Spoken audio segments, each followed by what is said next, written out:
Hi, everyone. I hope you're all doing well. I'm looking forward to today's session with Rebecca and Jenny. Rebecca and Jenny are actually old friends of mine from different paths of my life. Rebecca is the director for the Center for Universal Education at the Brookings Institute, and many a time she's saved my backside.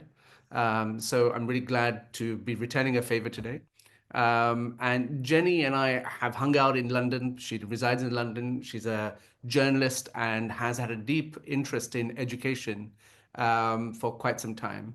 And together, they've created this movement around or a conversation around thinking through how all the big topics of the day with regards to parenting, with regards to young people, in a book called The Disengaged Teen. I was just telling them that I follow them on social media, and their output has been quite prolific over the last few months since the book has been coming out and come out and launched.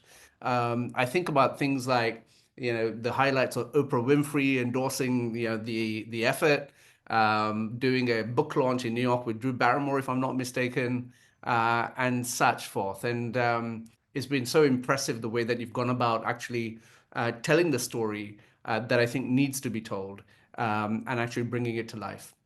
So I welcome you to this webinar. I welcome all of our friends who are participating. Some rules that I want to establish as we go along in this hour. The first rule is, please ask questions. You have these two incredible gurus or authorities and authors and who've done lots and lots of things in life, and our parents themselves have teens. I'm not saying disengaged teens, but have teens, and I'm sure their perspective, based on Rebecca's work in terms of research and Jen's reporting from around the world, could be beneficial to those that are watching and participating. So please do ask questions, and when you do ask a question, please introduce yourself, say who you are, and then obviously state your question, and we'll try to get through all of them. But in the first half of this webinar, what I'm going to do is I'm going to ask Jenny and Rebecca to speak a little bit about how they came to this topic. And I know both of you have very different reasons. You can approach it differently, but we'll start with that, and then we'll progress into a series of questions. I hope that's okay for everyone. And so I hand over to, at first, Jenny. Actually, I'm going to come to you. Jenny, you're a journalist anyway. You write and you think about this stuff a lot. Why have you written this book? Thank you so much for having us. And it is fun to be connected in this way. We've also hung out in Dubai, another place that we've hung out. Yes. So I came to it I was a financial journalist for almost 20 years. I was on a very well-resourced desk at the New York Times. I covered the financial crisis, covered Lehman Brothers, covered hedge funds, private equity. And then when I had my kids, my interest changed. I really got interested in learning and development and education, and I switched beats. And I was really genuinely shocked at how poorly resourced the desk and the attention was. And I wanted to change that conversation. I wanted education to be elevated the way climate has been elevated. I wanted it to be as important as science or medicine. I mean, it's obvious to everyone in this community that this is the most important, among the most important things there is, and yet it didn't seem to capture the attention. So sort of seeing that contrast, and Rebecca approached me and said, do you want to write a book about this? And I had been writing articles, and the idea of sort of really stepping back and trying to do something more substantive and filling a hole in the market, which was, how do we help our kids in learning? I think there's a lot of great work on how to support teens emotionally in relationship, but this idea of in learning, the much more specific, and Rebecca's expertise, as you alluded to, is immense and wonderful. So she persuaded me. Jenny, behind you, I see a copy of the book. If you just grab it. I will.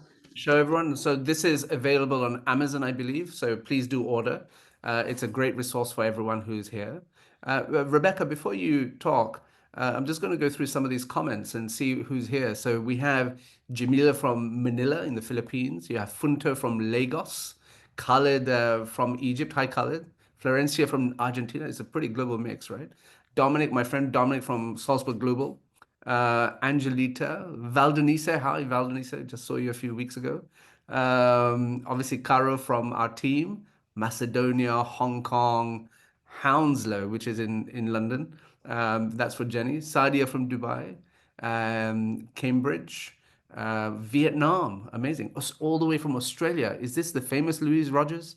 Malaysia, India. I mean, just goes on. Nadeem. Hi, Nadeem. Good to see you, my friend. A parenting expert himself.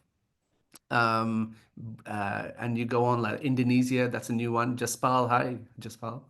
Tracy Ann Hall, one of the world's best teachers from the Global Teacher Prize from Jamaica, which is amazing.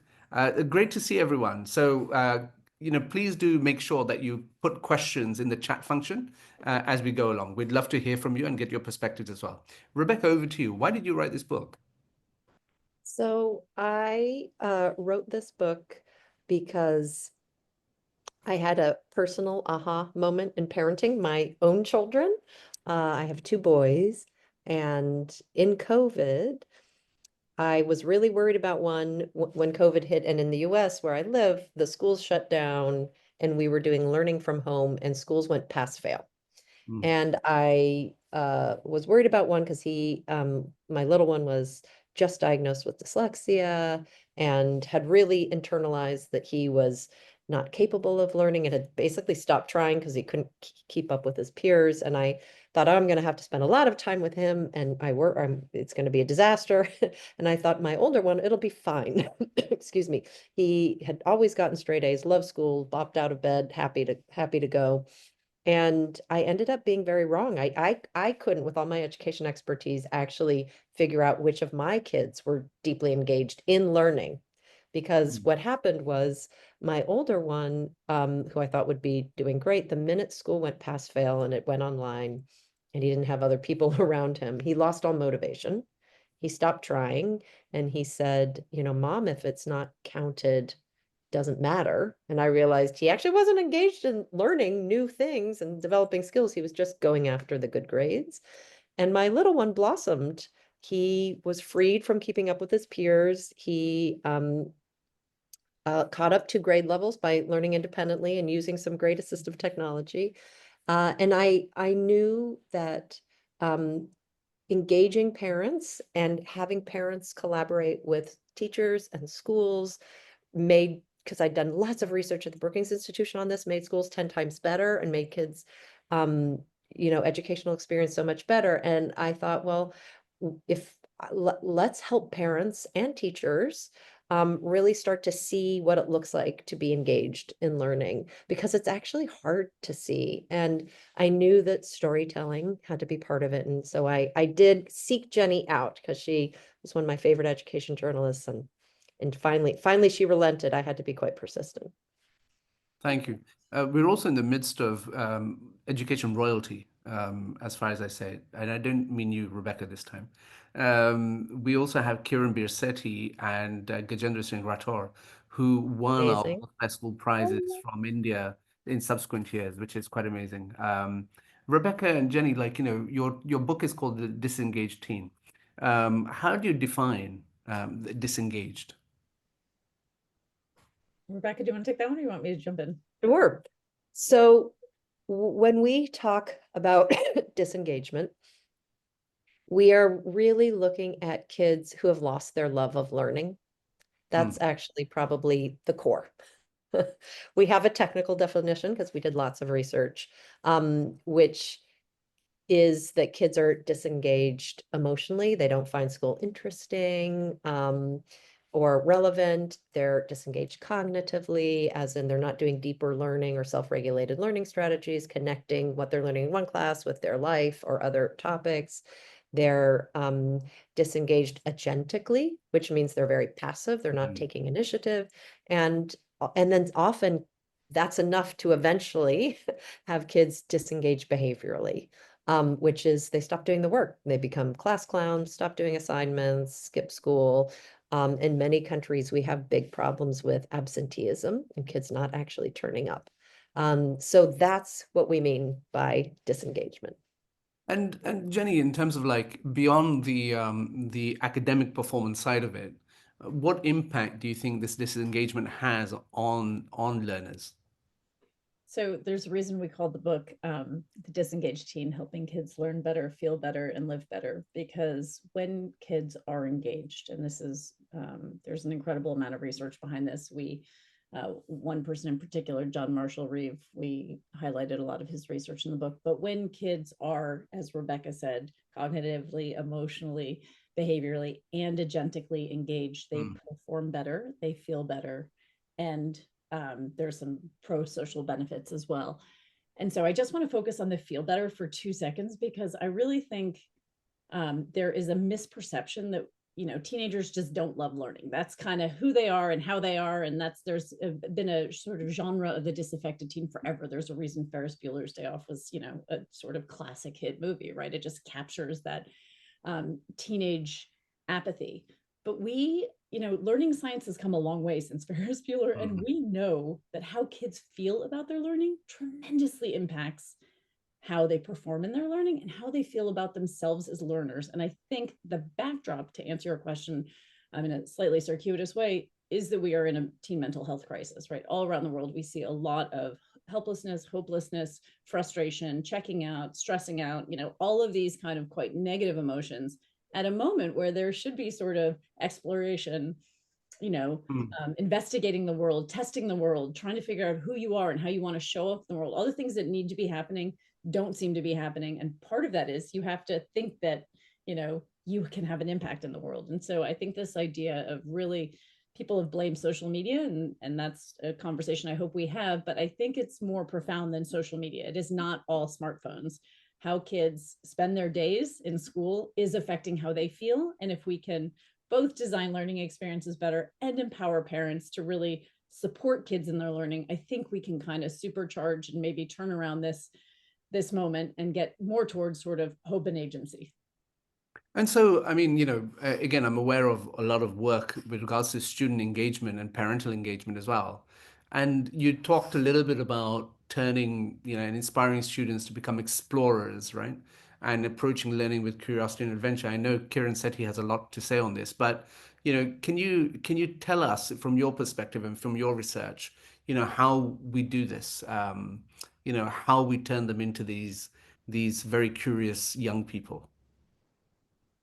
So we, and maybe you're coming to this, Vickis, but we really found that kids show up to their learning, they engage in their learning in 4 different ways.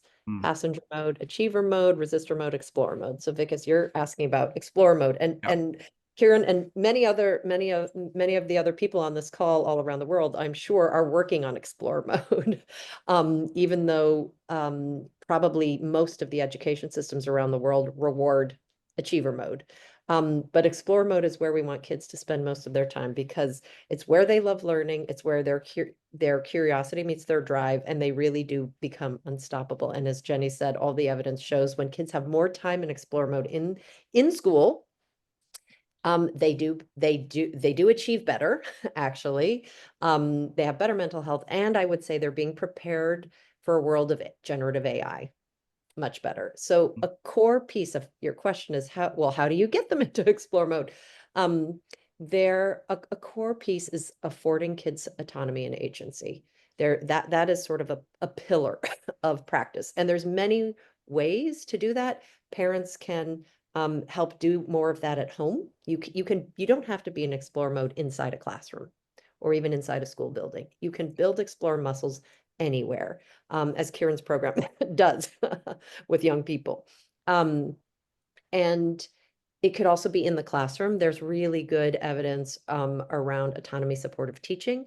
And these are teacher practices that have been shown in many countries, regardless of who the school leader is, regardless of the curriculum, regardless of disciplinary procedures, that teachers can do to help kids get into explore mode. Little things from before starting a lesson, asking the kids, what are you curious about this topic? If today's lesson is the solar system, say, does anybody have any questions about the solar system? What are you curious about?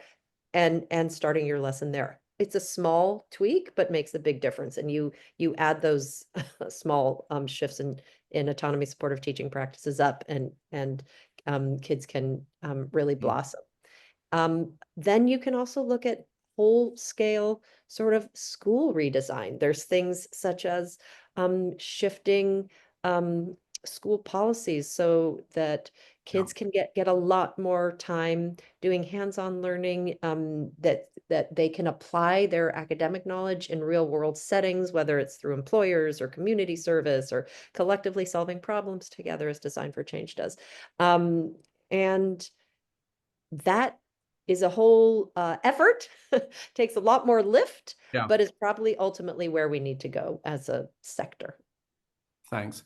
Rebecca, we have a few, Jenny, we have a few questions. I'm purposely avoiding one of them because I'll come to it. But the famous John Rendell from the Cunliffe Foundation actually has asked a question regarding, approaches that have driven big leaps forward in terms of engagement in school and motivation to learn. That's the first one. The second question is around how can we motivate students with smaller attention spans than average? I don't know if you answer that. And Conrad Fernandez, so that was Angshamitra Chakrabarti. And Conrad Fernandez asked the question about, from a parent perspective, how can we cultivate more explorative mode in our children? I think you kind of touched on that already. So take any of these three, Jenny, Rebecca, over to you. Why don't I start with the first one, which is where have we seen the biggest leaps? And I think I want to just build on what Rebecca was talking about, which is this autonomy supportive teaching practices, just to break it down a little bit further. I think underlying what's in there are these very core principles of acknowledging where a kid is and the set of feelings they have. I hate homework. This is a stupid class. I don't really know why I have to do this. Acknowledging that, validating that. I hear that you don't want to do this right now. Explaining. Explanatory rationale is one of the sort of 7 components of autonomy supportive teaching. I hear that you don't want to do this. I understand that. I too would, rather be hanging out with my friends and doing fun things than working all day. That is, it stinks sometimes, right? And offering sort of very, and this is very culturally dependent and classroom dependent and school dependent, but, some choice. So I hear you saying that you don't want to do your homework. Here are 2 options. Maybe you want to do an essay. Maybe you'd rather write a play. Maybe you'd rather write a scene in a play. Which of those sounds more appealing? Maybe you'd like to do a presentation, right? So that tiny bit of choice really does leapfrog. And we see this all the time. We were just to South by Southwest, and we were with a group of teens who had designed a game, right? They had been afforded the opportunity to come together to design a game to explain something to adults about their own set of emotions and feelings. And the opportunity they had in that limited space, right? This is once a week, 45 minutes. They were able to present to us what they had done. They are looking for opportunities to garner respect, not judgment from us, respect, and all the opportunities we can give to do that, from classroom practices to parents at home. This is sort of answering the other question. Parents at home. It is really, I have teenagers. I have 2 teenage girls. I mean, there is a lot of judgment involved in having teenage girls, but I have to swallow that, ask a lot of questions, scaffold a lot of discussions, really prompt inquiry, versus like, you've got to be kidding me, you really haven't started your homework again. So I think sort of just, again, picking apart those practices, the autonomy that Rebecca was talking about, but also that sort of validation, acknowledgement, which can feel very countercultural and can feel very indulgent in some ways, right? Like, oh, do we really need to let them know that we acknowledge? But it helps. Like, it does research shows that it makes a difference. I would add, Vikas, just to layer on that, and the reason we focused quite a bit on pulling out some of these autonomy supportive teaching practices is that any individual teacher can do it no matter what school you're in. And this has been shown by over 20 years, 18 countries, randomized control trials. So it's actionable. Something that needs a lot more effort because you need broader buy-in, but you do see big leaps forward, is actually whole-scale school redesign. As you know, Vic, as we met years ago when I was studying leapfrogging and education innovations, and there are lots and lots and lots of examples of this in virtually every country in the world. They are just sort of on the margins. They're not the de facto model, but I want to throw out 2 examples because I was with a leader recently from Brazil. But I'm sure people on the call have their own examples to add to the chat. And I was with Rafael Puntiero, who's head of the Instituto Salto in Brazil, who you and I know, Vicus. And I'm just going to pick examples of two schools that he was engaged in, one earlier in his career and second as Undersecretary of Education in Rio. So earlier in his career, he was engaged in something called NAVE schools, which were innovative schools. They had a public-private partnership. They were vocational education schools in Brazil. They were experimental and they were high schools. And what they did, these high schools were focused on preparing kids for graphic design and digital arts. This was sort of the career path they were going in on. So they used all the same high school curriculum. There's a national curriculum in Brazil. And what they did is the kids got into groups and made games to learn about the content they had to learn. So they would make a game around the circulatory system. So they had to learn about the circulatory system, but then they had to use that knowledge to do something. And in the process, they were learning about all the the skills they needed to code and graphic design and this, that, and the other. And that sort of element seems to be the key: knowledge acquisition paired with knowledge application. That is the key. And those schools, NAVE schools, ended up performing the best of including on academic track schools of all the schools in Brazil on the national exams. And he has other examples of doing this with kids in the favelas in Rio, which is one of the largest slums in Latin America. Really sort of, and this was crucial actually, doing an experimental school and asking the students, the parents, and the teachers, hey, we're going to try this. It's basically going to be founded on relationships and care, and the students are going to learn the content, but they're going to apply it to projects in their community to solve problems. Very designed for changey. And the thing that I thought was brilliant is they asked the community of that school if they wanted to be part of that experiment. 80% of people said yes, and 20% said no. And they said, that's no problem. You'll get placed in any other school you want in the district. And some of the best students, the top academically achieving student in the school said, you know what? I don't want to do that. I like the old system. I know how to do it. I can rock it, and I want to stick with it. And I thought that was actually very brilliant because you're modeling choice and agency, even in the experiment itself. Do you want me to quickly answer the other Please. two questions? So Please. the attention one, I just have a very small example, and I hope it's useful. It's a school in New York City recognized that they too were really struggling with attention span. And the thing they did was to do more dedicated reading time. When they came back from COVID, they realized the kids couldn't really read for longer than 5 minutes at a time. This was middle school sort of age, call it 9 to 14. And so they just replaced one of their in their timetable. They just made reading time, and and I think a parent can do this at home as well. I think just sort of assigning a short period of time. We're going to do 10 minutes of reading today, even for kids, who can read for much longer. Just assign it and stick to it. It's a habit, and building that habit, that is really, I do think sort of reading in books is a sort of key way of regaining our attention, and attention is very, very correlated to sort of academic performance. So those little exercises where we're both modeling at home for our children that we can do it and that we do it as well, but also sort of maybe in schools, trying to find that time where it's just the dedicated reading time, helping kids find books that maybe interest them a lot.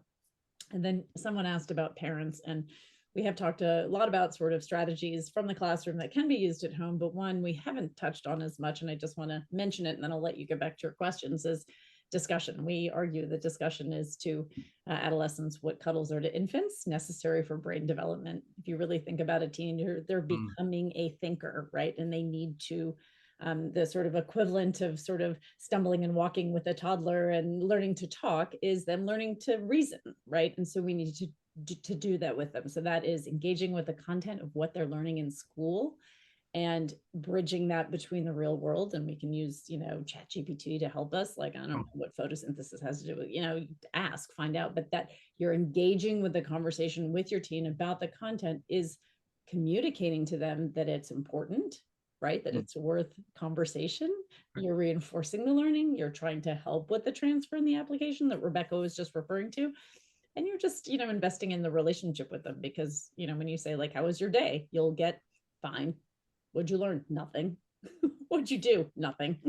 So we need to kind of be a little bit more targeted with our questions and conversation. Thanks a lot, Jenny. Sorry. Because I know you want to move on, but I want to come in on this attention question, because I have found that it's almost like a false belief. The kids who are in the Nave schools or the Gente schools in the favelas of Brazil or in Kieran's Design for Change work, I'd actually be curious to hear what the people on the call think. They don't have an attention problem. They are not they're not trying to solve a community problem and stop focusing after 5 or 10 minutes. They are engaged.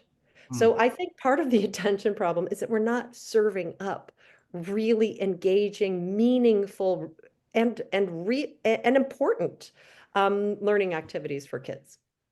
Rebecca and Jenny, you know that you have a hot ticket, right? When folks around the world join in, and what we have here is a friend of mine called Fernando Shire, who actually very early on in the day is actually, not only part of this webinar, but he's asking some pretty intelligent questions. Some would say for once. And so his questions are around parental engagement, student engagement. And so he says student engagement is largely a function of the quality they perceive of their relationship with teachers. What can we do as a professional community to ensure high quality teacher-student relationships? That's the first question. And then at the other end of the world, in I don't know where you are, Jaspal, in Singapore or in Indonesia, he posits a question, I suppose, which is, could it be that the real issue isn't the disengaged teen, but the disengaged parent? In an era where parents are busier than ever and often unsure how to parent effectively, are we too quick to hold schools accountable? You want to try these two questions? I can jump in on that, and I think Rebecca can follow. I think in terms of the relationships, we need to design for it. It's not the way the day is designed. In the front of the book, we talk about imagine as an adult coming into school and sort of, you open your binder, you get ready, you dig in 45 minutes, a bell rings and you move on. There is not a lot of capacity. Teachers are asked to convey a lot of knowledge. We're sort of on this conveyor belt of siloed subjects and getting through the day. It doesn't create the space for the relationship to develop. So obviously advisory programs, well designed, with actual time and over multiple years, really can provide an opportunity for a few good, strong relationships in a school. So I'm hearing more and more about advisory programs that aren't just, your advisor every year, but one that carries with you for 3 or 4 years. And obviously there's some room to change that, but also just well designed. I know at one of my children's schools, it's more of a check-in, it's more of a register. That's why you're doing your homeroom. And that is not at all what we're talking about here. That is not a relationship. That is a form of necessary surveillance and sort of accountability. So I would say advisory. And then Rebecca, would you add anything to that? Yeah, no, I think that it's right. He's right to say that relationships are really the bedrock for engagement, because when we looked a lot and we found a lot that this question of belonging and belonging uncertainty really got in the way of student engagement. And this concept of belonging uncertainty is when kids enter a space, and it's true for adults, enter a space and they don't feel they belong. They start interpreting every signal around them as a sign that they don't belong. It could be that the teacher just had an itch and looked like this, and they thought they gave them the stink eye or something and didn't like them. So, and when there's this, sort of belonging uncertainty and constantly almost scanning the savannah for the threats that exist, it's very evolutionary. It's hard to focus on learning and content and skill acquisition and mastery. It takes a big cognitive load. And so anything that you can do in your schools, in your learning environments to build this culture of belonging,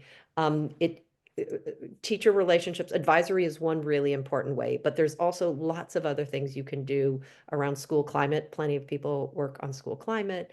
There's peer-to-peer initiatives, etc. So I would say that is really important and foundational for engagement. And to build on the parent question, I would say I hear you. I think it's a totally fair claim. I think our experience from reporting the book would be, yes, stretched thin, yes, working hard, yes, pretty frazzled by the state of the world right now, and a lot of things that have happened, Yeah. and very unsure of what to do. And that's actually part of why we wrote the book. So it is very hard with teens to know what to do, because there is a necessary developmental distance that's coming, right? They are trying to separate from their caregivers, go find a mate, go find a tribe. That is like the neurobiological imperative of adolescence. And so when you feel that distance, it can feel harder to know what to do. And so I do agree that we have, there is an issue with just, I think, a lot of exhaustion for a lot of reasons, and in a lot of different contexts. But I do think one of the things, Rebecca, and I really hope that the book does, Mm. is convey that parents can make a difference. It doesn't Yeah. require time or money. This is really important. This is not about high price tutoring. This is not about, sort of the arms race, the rat race. This is really about supporting your kid, coaching them almost as a learner, and starting to coach them, in that in between stage from child to adult. So coaching a kind of, it so much, parenting is so hard because it changes, moment to moment, day to day, kid to kid, it is really tricky. But so, yes, I hear you on the disengagement, but I do think part of it is this real sense of, I have no idea what to do. And I have so much work, and I have to do laundry, and I have to get dinner on the table, and I have to do all these, and I know how to do those things. I'm just going to do those things. And this learning thing is complicated. And so that's where I hope schools and communities and the book can help, because I do think it's, there's stuff we can do. So thank you so much for sharing that. I want to take a pause and look at some comments. But firstly, I want to start off with a really nice comment that Milos Jeremic from Serbia has put, which is, I want to express my gratitude for your priceless book, which is a great support as a diagnostic tool. Now it's much easier for me to understand what is going on with my disengaged students. That's a pretty Thank good you, endorsement. Milos. Now, the thing is, I want everyone to know that this book is for sale, right? So you have to go buy. And so you can be on webinars, you can do all that stuff, but actually there's a lot of amazing things that these two leaders have written. And so can I encourage you all to go to wherever you buy your books to go and buy. That's the way we support some great work. Now, I want to go on to this vexed subject of mobile phones. Mhm. And I know the next 20 minutes as we head into the second half of this call will be dominated by this conversation. So I've kind of resisted bringing it. You see so much around the world regarding this subject nowadays. Australia is banning social media for under whatever it is, 16s. 16. We have, school systems now having to think about how they grapple with this massive challenge. You see private schools around the world taking the phones off their kids. And it wasn't until maybe a year ago, a friend of mine called Mia Nevado in Stockholm invited me to her house, took my phone off me for dinner, and she made it a Mhm. phone-free dinner. And since then you've had which I thought was really weird, simply because we have to teach our kids to coexist in this world of devices. I believe there has to be greater critical thinking and literacy about this stuff. Yeah. But the research that has since come out and things like Jonathan Haidt's book, like, Mhm. really have turned everyone's heads in terms of, gosh, this is really corrosive stuff. And I changed my position on this. Mm. But I'd love to hear your thoughts on the world of attention, distraction, mobile phones, social media companies. Let's start with a comment from each of you on this. And I'm sure there'll be a whole spate of questions on this. So please, who wants to go first? I'll jump I in. can jump in. There's an entire chapter in the book called Ending the Tech Wars.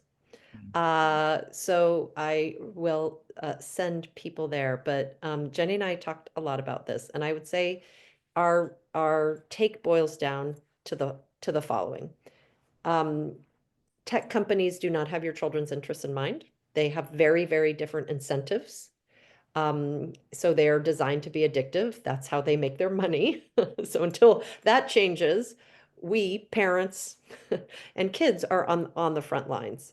And so we need to set limits. I think phone-free dinners are great. We think phone-free schools are great. But we also need to help our kids develop the skills to navigate between online and offline worlds as they grow. Mm. And so we, I'll pass to Jenny in a second, but we have, sort of a few rules of thumb that are really clear in the evidence. Like as parents, we need to make sure that we aren't messing with the basics. So kids phone or phone or any addictive technology, gaming, YouTube on your Chromebook or whatever, doesn't interfere with sleep, interpersonal socialization and social skills, time outdoors and exercise. That's sort of the core bit, the basics. You need those in place.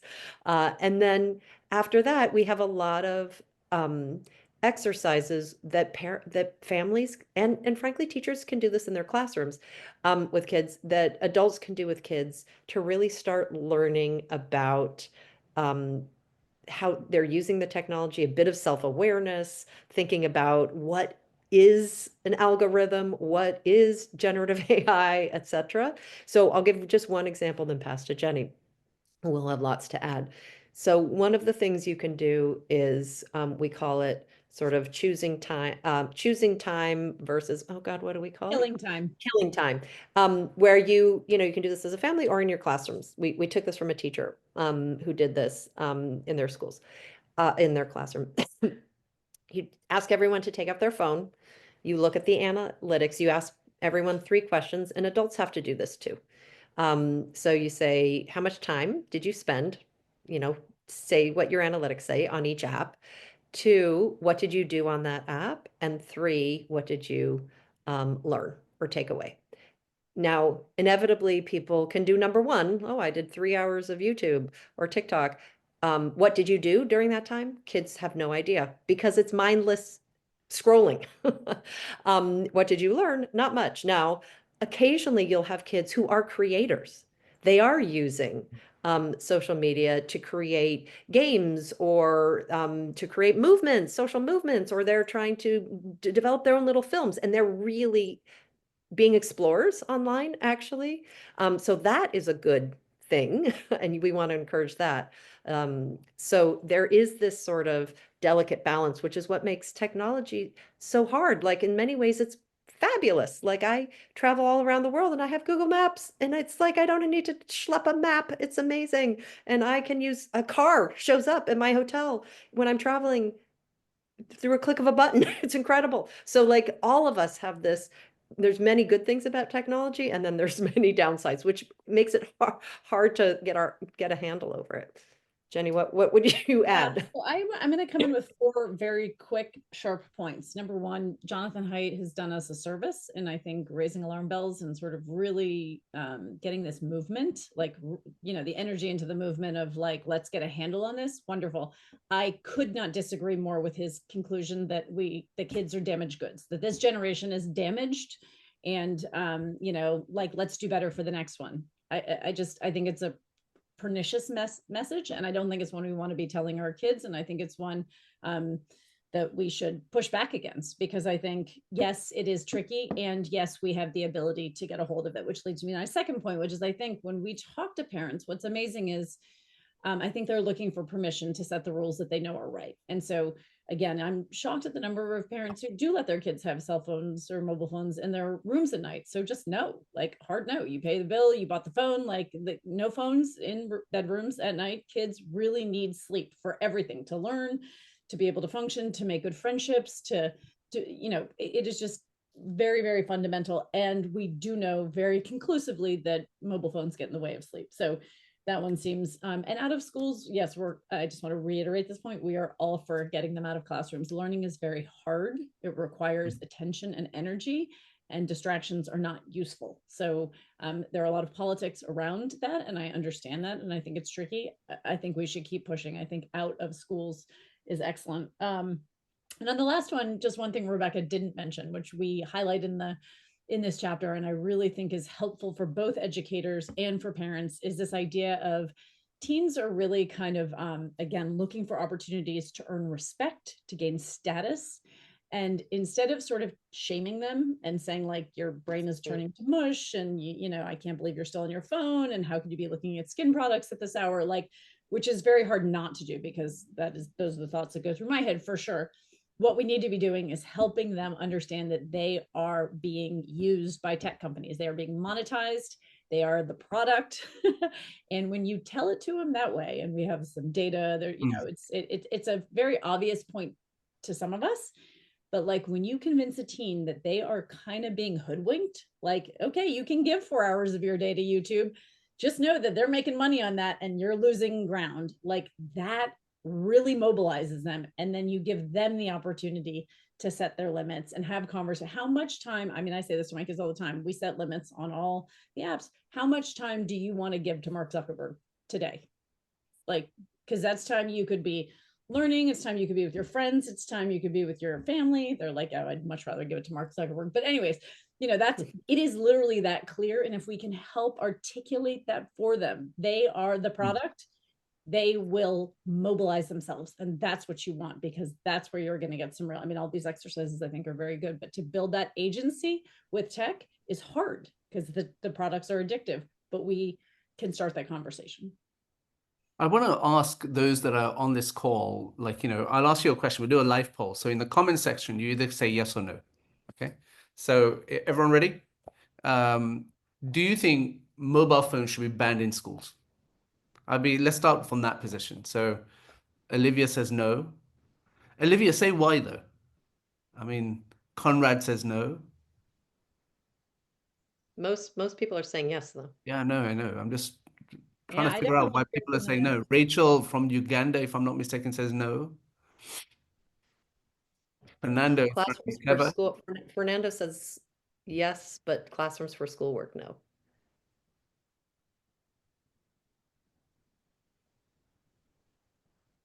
Hello, Bo. Is my friend Nadim Saad here? Nadim, you're a global parenting expert. I'd love to get your perspective if you're listening. You know, what is your take on this, right? So we do have some, before I ask this poll, we have some comments. So Aritra Raj has talked about there has to be some monitoring, some limitations, and adult supervision in the digital habit of teens. Constant communication has to be done by parents at home. It's a mandate in today's day and age, but we need to come together as a community, right? Okay. Gajendra Singh in Madhya Pradesh in India, from the CM Rice School that won our prize, says school WhatsApp groups have been created, but the conclusion of the parents' meeting is that most students use it for fun on Snapchat and other places. They have accepted that the bad impact. They have accepted the bad impact on academics and studies. You know, again, you've already gone there and said social media, you know, their only business model is to suck us in.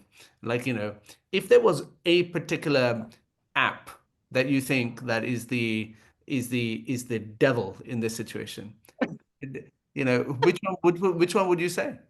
TikTok, You're 100%. saying TikTok and not Snapchat. I'm so surprised. I mean, Snapchat, yeah. So the disappearing messages on Snapchat, I literally love communicating with my kids on Snapchat. That's the other thing. I do think parents should engage a little bit. So we like literally send funny emojis to each other like 3 times a day. And it's honestly like a moment of pure joy for me. I laugh out loud because it's actually funny.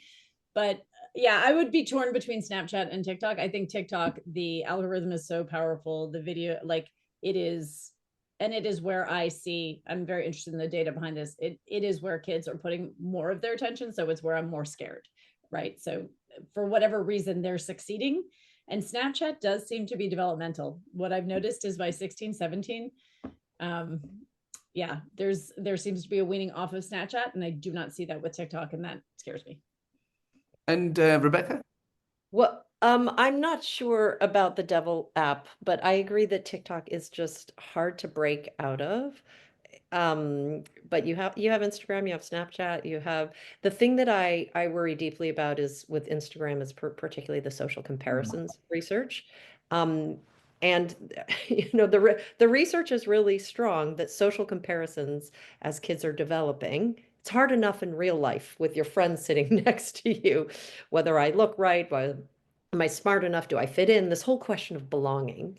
And Instagram magnifies this idea of social comparisons. And the thing that really tipped me is looking at the research that shows it's not enough to cognitively say to ourselves, I will not let myself feel bad about myself when I look at Instagram, because the social comparisons are done by our brain in a couple of milliseconds. So it's not even cognitively registering, and we are feeling it. So that's the thing I worry deeply about, the addiction piece and the social comparisons. I have two boys, so they spend a lot of time on video games. And some of I'm going to do the opposite, not the devil, but the angel. One of the games I love the most is Minecraft. It is fantastic. Of course we set limits, but I play it with them. I'm, pretty bad. But it's all creativity and creation, and they can do it together.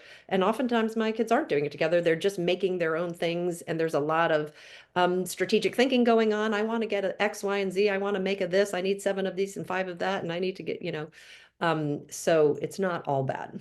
Can I add a quick bit to that? I was having a conversation with someone on my street who's she's Russian, and she was saying that she did not let her kids have any video games as kids, and her daughter just went out and has been and kind of graduated from a top university with a top degree and has spent 2 years trying to find a job. And for all of the jobs, you have to do these computer-based tests, logic, reasoning, spatial reasoning, nonverbal reasoning, just to get to the interview stage.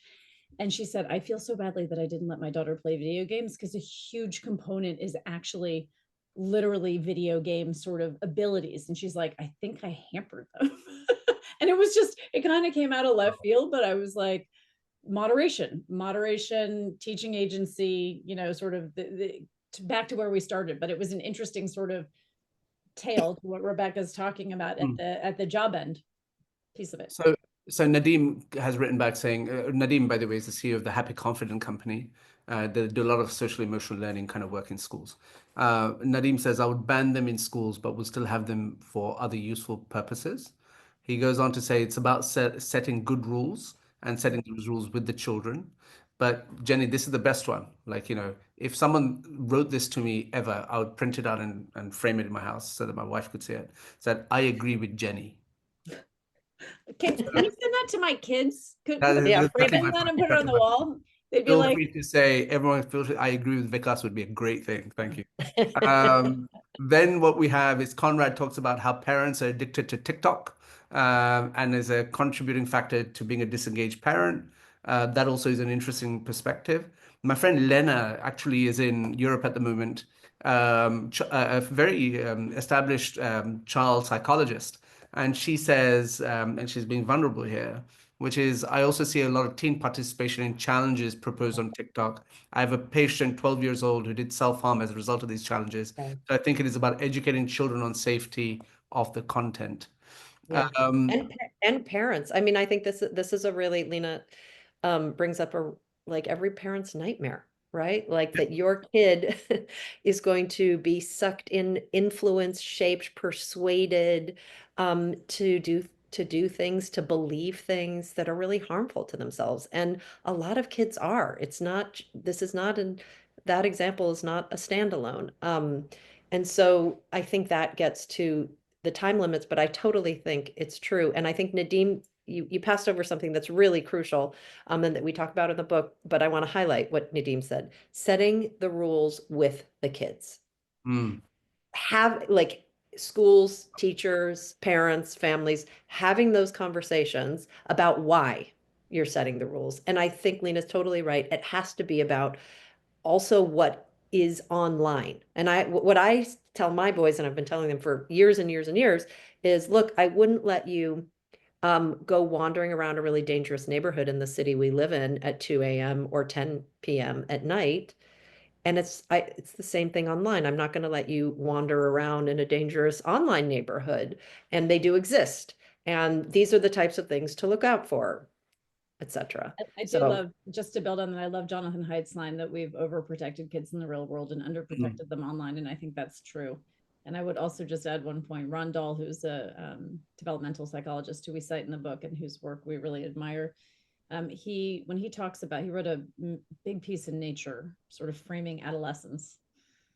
And he said, it's a period of unique opportunity, so much brain growth happening, right? So much brain growth and unique vulnerability. And I think to the point that Nadim is making, that Rebecca's emphasizing, is like, we've got to be conscious of that, right? And not overprotect, but be very conscious of some of those vulnerabilities.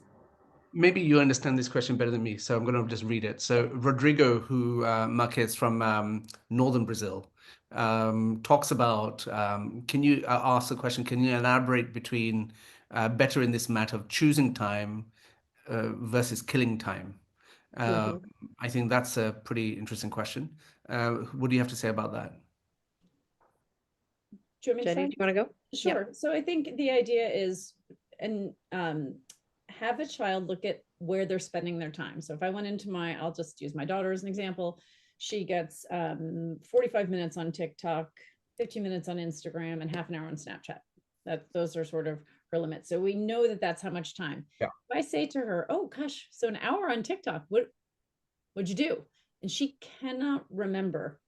Like, I watched a bunch of videos, no kidding, it's a video sharing platform. Like, what were they about? What did you learn? If she can't remember anything she did in all of that time within those, she is killing time, not choosing her time. My daughter happens to be really interested in skincare, not unlike many 16-year-old girls. If she says to me, I saw this incredible video about how to apply foundation, not my cup of tea for how I would want to spend my time, but whatever, I respect her choices. And then great, she actually remembers it. She was choosing her time. She cares about this and she was learning about it. And that is choosing time, not killing time. So it's helping them see how much time is mindless, passive consumption, and how much time is sort of agentic choosing. I am choosing to go learn how to do skincare. I'm choosing to go play this video game with my friends because all of them are there. And oh my God, we got to level 4. And do you know what we had to do to get to level 4? We had to, I don't know, kill these people and conquer this world and redesign this thing and like whatever, but that's choosing time. We might not always agree that the choices are the best ones, but this is the development of agency requires making decisions, and some of them will be bad. But it's trying to help them see how much is passive consumption. Does that help?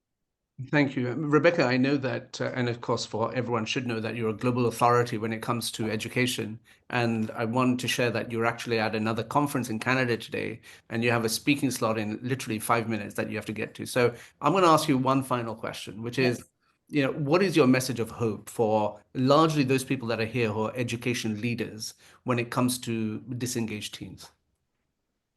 The thing that I learned doing this work that I find really hopeful, and I think actually probably everyone on this webinar is doing in their own sphere of influence, is that when kids are in resistor mode, these are the kids who are class clown, acting out, avoiding, disrupting, not doing homework, and eventually not attending school. And everyone dubs them the problem children. We found that when you give those kids more autonomy, more space, more sets of interesting things that they could pursue, extracurriculars, enriched learning opportunities, which often get taken away because they're not behaving well and they're academically not performing, they hop very quickly to explorer mode, much more quickly than kids who are really stuck in achiever mode. And so to me, the kids who are the problem children that everyone is pulling their hair out about, they actually have agency. It's just pointed away from their learning. And they can turn around so quickly and be great leaders. And we interviewed many of them. So to me, that gives me great hope that really, the kids aren't broken. It's not the kids' problems. It's us. It's the environments we create. It's the society around us. And that like we just all need to really get behind kids and help support those explorer moments. So whilst you sneak away, I'm going to ask Jenny a question. Bye, John, Rebecca. Good luck. bye, Thank Rebecca. you very much, everybody. Um, Love it. my friend John Rendell, ever the optimist, is asking a question over here. And he talks about, well, more a comment. He said the argument for bans is analogous to the argument for bans on smoking or alcohol. The algorithms on smartphones are addictive and damaging, and so just educating kids has limitations.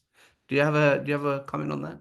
Couldn't agree more. I mean, I think we're very clear in the book that we would prefer that social media companies be regulated.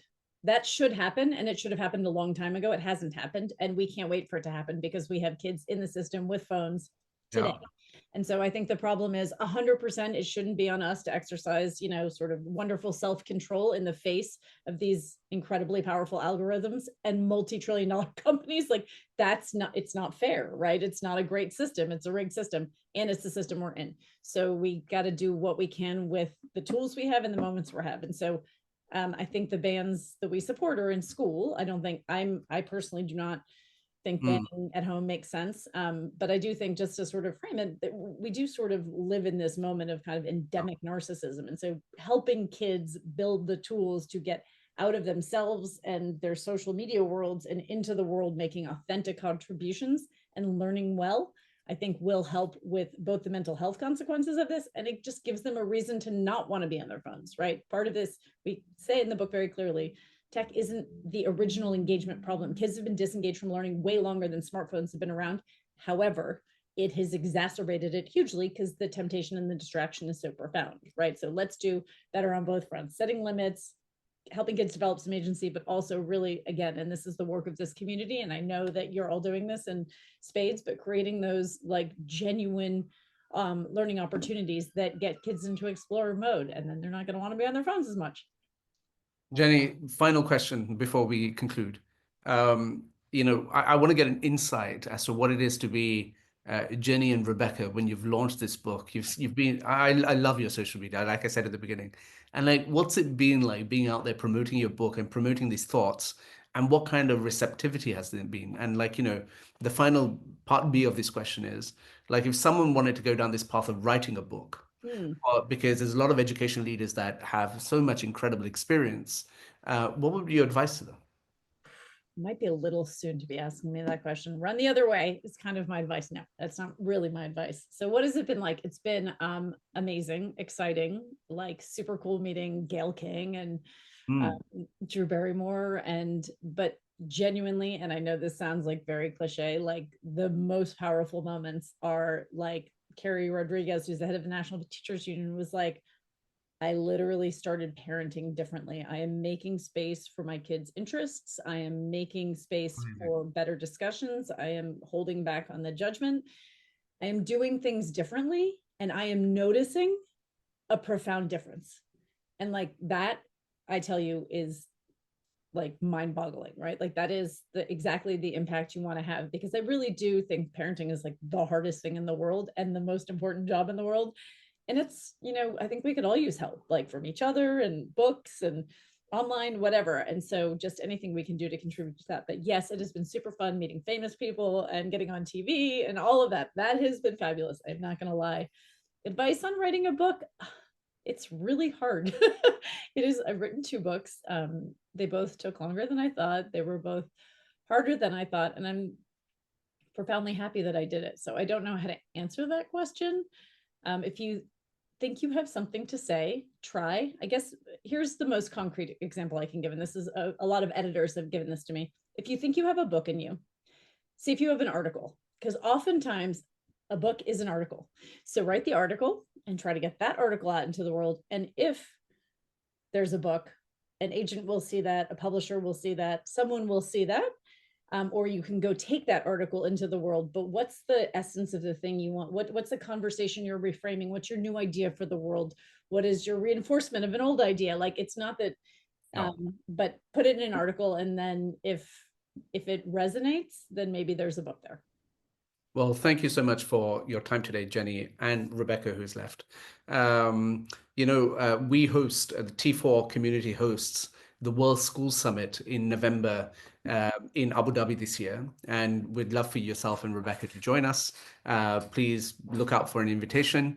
And those that are on this call, you're all very welcome to also participate in the World School Summit later on this year. It's November 15th and 16th in Abu Dhabi. If you'd like an invitation, please reach out to Daniel if you know how to get in touch with him. If not, just message us and we will make sure that an invitation comes out. We also have a new podcast called Advance that Professor Andy Hargreaves is the latest guest on, when we talk about how you build a positive school culture. And that's had humongous pickup. So thank you all for doing that. Really appreciate it. On that note, Jenny, thank you for your time today. And we look forward to following your journey and seeing you speak at different events. And I know you and I will meet in 2 weeks' time in San Diego. So Thank you so thank you for much your for time. having us. Thanks, everyone. Thank you to everybody for your contributions. Bye-bye.